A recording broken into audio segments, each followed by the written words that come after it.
Hydraa support walk Gandipet చెరువు వద్ద ఆదివారం ఉదయం గండిపేట వెల్ఫేర్ సొసైటీ ఆధ్వర్యంలో హైడ్రా సపోర్ట్ వాక్ నిర్వహించారు. కార్యక్రమంలో ప్రకృతి ప్రియులు, సిబిఐటి స్టూడెంట్లతో పాటు స్థానికులు పెద్ద ఎత్తున పాల్గొన్నారు. చెరువులో ఆక్రమణలు తొలగిస్తున్న హైడ్రాకు అందరూ మద్దతు ఇవ్వాలని చెప్పేసి సేవ్ లేక్స్ సేవ్ లైఫ్, హైడ్రాకు మద్దతు ఇద్దాం, హైదరాబాద్ను కాపాడుకుందాం అంటూ హైదరాబాద్ మనది, హైడ్రా మనందరిదంటూ నినాదాలు చేస్తూ హైడ్రా సపోర్ట్ వాక్ నిర్వహించారు. నిన్న గండిపేట చెరువు వద్ద సిబిఐటి స్టూడెంట్స్ కానీ కొంతమంది ప్రకృతి ప్రియులు, ప్రకృతి అంటే ఇష్టం ఉన్న వాళ్ళందరూ కూడా ఈ యొక్క కార్యక్రమంలో పాల్గొన్నట్టు మనకు వార్త చేశారు. అక్కడ అందరూ కూడా హైడ్రాకు సపోర్ట్ చేద్దాం, చెరువులను కాపాడుకుందాం, హైదరాబాద్ నగరాన్ని కాపాడుకుందాం అన్నట్టు ఒక వార్త మనకు ఇచ్చినటువంటి సందర్భం చూస్తా ఉన్నాం. తర్వాత కబ్జాదారుల భరతం పడతాం, భగవద్గీత స్ఫూర్తి, శ్రీకృష్ణుడే మార్గదర్శి, ధర్మరక్షణ లాంటిది చెరువుల పరిరక్షణ. సీఎం రేవంత్ రెడ్డి జనహితం కోసం ఆక్రమణలపై యుద్ధం తప్పదు, అక్రమ కట్టడాల కూల్చివేతలు ఇలాంటి రాజకీయాలకు తావులేదు, ఎన్ని ఒత్తిళ్లు వచ్చినా పట్టించుకోం, ఎంతటి వారినైనా వదలం, ఆదర్శం అధర్మం ఓడాలంటే యుద్ధం చేయాల్సిందే, చెరువులను కాపాడకపోతే హైదరాబాద్ కు వయనాడ్ పరిస్థితి లేనని వ్యాఖ్య. హరేకృష్ణ హెరిటేజ్ టవర్ కు శంకుస్థాపన. రేవంత్ రెడ్డి కీలకమైనటువంటి వాక్యాలు చేసినటువంటి సందర్భంలో వార్త రాసినటువంటి సందర్భం కూడా చూస్తా ఉన్నాం మనం. కబ్జాదారుల భరతం పడతాం అని చెప్పేసి రేవంత్ రెడ్డి హైడ్రా పట్ల చాలా సీరియస్ గా ఉన్నట్టు, చాలా స్పష్టంగా ఉన్నట్టు కూడా మనకు వార్తలు వస్తా ఉన్నాయి. ఎంతటి వారినైనా వదిలిపెట్టము, ఖచ్చితంగా అక్రమ కట్టడాలు కట్టిన వారిపై చర్యలు తీసుకుంటాం, వారి కట్టడాలు కూల్చివేస్తామన్నట్టే చాలా స్పష్టంగా చెప్పడం జరుగుతూ ఉంది. దాంట్లోనే భగవద్గీత స్ఫూర్తి, శ్రీకృష్ణుని మార్గదర్శనం అని చెప్పేసి నిన్న రేవంత్ రెడ్డి హరేకృష్ణ హెరిటేజ్ టవర్ శంకుస్థాపన కార్యక్రమంలో చెప్పడం జరిగింది. మనకు ఎంతటి వారినైనా వదలమని చెప్పేసి కూడా ఒక వార్నింగ్ కూడా ఇవ్వడం జరిగింది. అదే ప్రధాన వార్త చూసుకోవచ్చు మనం. ఇక్కడ చెరువులను కబ్జా చేసిన వాళ్ళంతా వాళ్ళ భరతం పడతానని చెప్పేసి మరి ఎన్ని ఒత్తిళ్లు వచ్చినా వెనక్కి తగ్గేది లేదని సీఎం రేవంత్ రెడ్డి తేల్చి చెప్పారు. జనహితం కోసం, భవిష్యత్ తరాల కోసం హైడ్రా ద్వారా చెరువుల పరిరక్షణ బాధ్యతను చేపట్టామని, ఇందులో రాజకీయ ఒత్తిళ్లకు తావు లేదని స్పష్టం చేశారు. లేక్ సిటీగా వర్ధిల్లిన హైదరాబాద్ నగరాన్ని పూర్వ వైభవం తీసుకొస్తామని, ప్రకృతి వనరులను కాపాడుకోవాలంటే అనర్థాలు ఎదుర్కోవాల్సి ఉంటుందని, భవిష్యత్ తరాల మనుగడ ప్రశ్నార్థకం కావద్దంటే వర్తమానంలో కఠిన చర్యలు తప్పవని సీఎం చెప్పారు. భగవద్గీత స్ఫూర్తిగా, శ్రీకృష్ణుడే మార్గదర్శిగా చెరువుల పరిరక్షణను ధర్మరక్షణగా భావిస్తున్నామని పేర్కొన్నారు.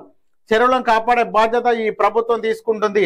ఎవరు ఏమనుకున్నా, ఎవరు ఏ ఒత్తిడి తెచ్చినా వాటి అన్నింటిని పక్కన పెడతాం, చెరువులను ఆక్రమించుకున్న వాళ్ళ భరతం పడతాం అని హెచ్చరించారు. కోకాపేటలో ఆదివారం హరేకృష్ణ హెరిటేజ్ టవర్ శంకుస్థాపన కార్యక్రమంలో సీఎం రేవంత్ రెడ్డి పాల్గొన్నారు. ఈ సందర్భంగా ఆయన మాట్లాడుతూ చెరువులను చెరపట్టిన వాళ్ళను, ఆక్రమించుకున్న వాళ్ళను ఎవరిని వదిలిపెట్టకుండా ఉక్కు పాదంతో అణిచివేయాలన్న ఆలోచనతోనే హైడ్రాను తీసుకొచ్చామని చెప్పేసి తెలిపారు. అసలు చెరువులు కాపాడుకోకపోతే, చెరువులకు అన్ని కబ్జా గురైనాక, పెద్ద పెద్ద బిల్డింగులు కట్టినాక అక్కడ ఉన్న వాటర్ ఎక్కడ పోతాయి? రోడ్ల మీకు వస్తాయి, ఇళ్లలోకి వస్తాయి, ప్రాణ నష్టం జరుగుతుంది, ఆస్తి నష్టం జరుగుతుంది.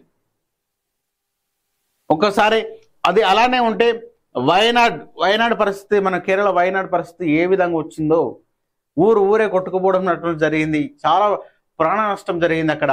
అట్లాంటి పరిస్థితి మన హైదరాబాద్ నగరానికి కూడా రావచ్చు అని చెప్పేసి కూడా ముఖ్యమంత్రి రేవంత్ రెడ్డి చెప్పినటువంటి మాటలు ఇవి. ఒక్కసారి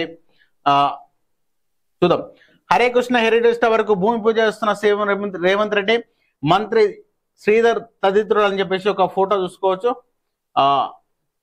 నిన్న హరేకృష్ణ హెరిటేజ్ టవర్ కు ముఖ్యమంత్రి రేవంత్ రెడ్డి అలాగే మంత్రి శ్రీధర్ బాబు కూడా దానికి భూమి పూజ చేసినటువంటి సందర్భం. తర్వాత కురుక్షేత్ర యుద్ధం సమయంలో అర్జునుడికి శ్రీకృష్ణుడు చేసిన బోధనా స్ఫూర్తితో చెరువుల ఆక్రమణలపై మా ప్రభుత్వం యుద్ధం చేస్తున్నది. ఇది రాజకీయ కక్షల కోసం కానే కాదు, భవిష్యత్ తరాల మేలు కోసమే. హైడ్రా విషయంలో ఎవరు ఎన్ని ఒత్తిళ్లు తెచ్చినా పట్టించుకోం, చెరువుల ఆక్రమణదారుల ఎంతటి వారినైనా వదిలేదని చెప్పేసి సీఎం రేవంత్ రెడ్డి చాలా స్పష్టంగా చెప్తా ఉన్నారు. ఇదే స్ఫూర్తితోటి ఇదే దాంతో ప్రతి ఒక్కరి మీద కూడా చర్యలు తీసుకోవాలి. బడబడ రాజకీయ నాయకులు ఉన్న వారి మీద కూడా చర్య తీసుకోవాలి. మల్లారెడ్డి కావచ్చు, పల్లా రాజేశ్వర రెడ్డి కావచ్చు, దానం నాగేందర్ కావచ్చు, చాలా మంది ఉన్నారు ఇట్లా భూ కబ్జా చేసిన వాళ్ళు.